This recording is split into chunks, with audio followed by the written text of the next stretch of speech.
እኔና ሀይሚ እንደ ድሮ እንመለሳለን ማለት በጣም ከባድ ነው። ሰላም ቤተሰብ እንዴት ናችሁ? ደህና ናችሁ ወይ? እኔ በጣም ደህና ነኝ፣ እግዚአብሔር ይመስገን። ባላችሁበት ሰላማችሁ ብዝት ይበልኝ። እንግዲህ ብሩኬ ዛሬ በቤቱ መጥቷል ማለት ነው። አንዳንድ ነገር ሲል ነበረ። የኔና ሀይሚ ሪሌሽን እንደ በፊቱ ይመለሳል ማለት በጣም ከባድ ነው። በጣም ክፍተት ላይ ነው፣ ትንሽ ነው ፐርሰንቱ፣ በጣም በትንሽ ላይ ነው ያለው እና እሱንም እስኪ ለመመለስ እሞክራለሁ ዛሬ ብሎ ብዙ ነገር ብሎናል ማለት ነው። በዚህ አጋጣሚ እንዴ ምንም ጥርጥር የለውም ሀይሚና ብሩኬ እንኳን አይደለም አሁን እንደዛ እንኳን ሶሲ ገብታ ይታረቃሉ ሳንል ታርቀዋል። ስለዚህ በጣም ሲምፕል ነገር ነው። ቡራዬ ምንም አትሆኑም፣ ምንም አልሆናችሁም። ሲጀመር ቅመሟ እንግዲህ ደግሞ ምግብ አልበላም ብላ ዶርሟን ዘግታ ተቀምጣለች። እንግዲህ ያው ብሩኬም አንዳንድ ነገር ብሏል ማለት ነው።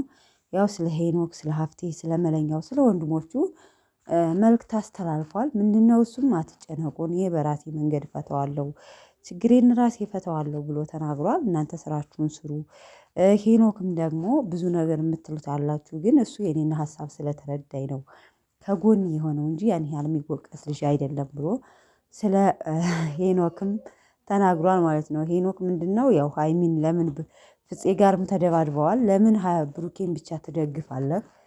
ከደገፍክ ሁለቱንም ለማስታረቅ ሞክር ብለን ነበርና ቲክታክ ላይ ተዘግዝቋል፣ ሁሉ ተዘግዝቋል ማለት ነው። እና ሰው አይጥላቶቹ፣ ሰው ደግሞ አንዴ ይውደዳችሁ። እውነት ነው መናገርና በጣም ከባድ ነው። እና ቤተሰቦች ያው እንግዲህ ተናግሯል ማለት ነው።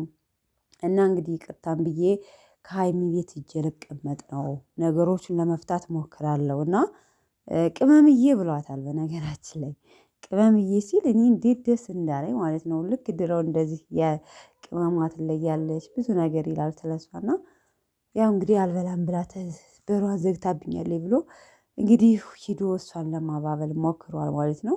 ሶ ከዚህ አብሬሽ ነው የሚኖረው፣ አብሬሽ አንቺ ጋር ከዚህ ክላስ ንቅንቅ አለልም፣ ከዚህ ቤት አንቺ ጋር ነው የምኖረው ሲላት ያው እንግዲህ ቤተሰቦቼ ያው እሷ ፈቃደኛ አይደለችም። በነገራችን ላይ ብሩኬ ነገሮችን በረድ አድርጎ ነበር፣ ሀይሚ ደግሞ አጋነዋለች። ያው አንተ ነጻነት ልሰጠኝ አልቻልክም፣ ቤቴን ዘግቼ እንድቀመጥ አደረግክኝ፣ ችግር ፈጠርክብኝ፣ የሆነ ብወጣ ቴዲ የሆነ ነገር እንደሚያደርገኝ ምናምን ነገር እያለችው ነበረ ማለት ነው። እና እሱ ደግሞ አብሬሽ እቀመጣለሁኝ፣ እሷ ደግሞ እኔ ጋር አትቀመጥም።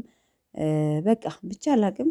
ብሩኬ ነገሮችን ቀለል አድርጎ እሷን ጋር ለመታረቅ ፈልጎ ነበረ። ሀይሚ ደግሞ እዚህ ጉድጓድ ውስጥ የከተትከኝ እንዲህ ያደረግከኝ አንተ ነህና አንተን ማናገርም አልፈልግም፣ አብረኸኝም እንድትኖር አልፈልግም። ሱቅም ስወጣ ከፍፄ ጋር አብሬ እሄዳለሁ፣ ምክንያቱም ነጻነት ስላልሰጠኸኝ ብላ ማለት ነው። በጣም ስትጨቃጨቀው ነበረ። እንደዚህ ነው በቃ እንግዲህ ሀይሚ ነገሩን በረድ ስታረግ ብሩኬ ይግላል። ብሩኬ ነገሩን በረድ አድርጎ ሊታረግ ሲሄድ ሀይሚ ነገሩን ታጋንነዋለች ማለት ነው። ሶ እንደዚህ ነው እንግዲህ በሚታረቁበት ሰዓት መታረቅ ባለበት ታይም ላይ ራሳቸው ይታረቃሉ ብዬ አስባለሁ። ሶ ያው አሁን እስካሁን ያለው እየተሰራ ያለው ስራ እስከሆነ ድረስ እየሰሩ ነው። ገብቷችኋል? ምን ምን ማድረግ እንዳለባቸው እየተመካከሩ ከዛሬው ቪዲዮ ሀይሚ ምን አይነት እንትን ትወና መተወን እንዳለባት፣ ብሩኬ ምን አይነት ትወና፣ እንዲሁም ፍፄም እንዲሁም ሄኖክም እያንዳንዳቸው ምን አይነት ትወና እንደሚተውኑ ተነጋግረው ነው የሚሰሩት እና ዘፈታ በሉ ቤተሰቦች ማለት ነው። በጥቅሉ ሀይሚና ብሩኬ አልተጣሉም ማለት ነው። እና ለማንኛውም ይመቻችሁ ቅመሞች ማለት ነው። ባላችሁበት ሰላማችሁ ብዝት ይበልኝ ቤተሰቦቼ። መልካም አዳር። ባይ ባይ።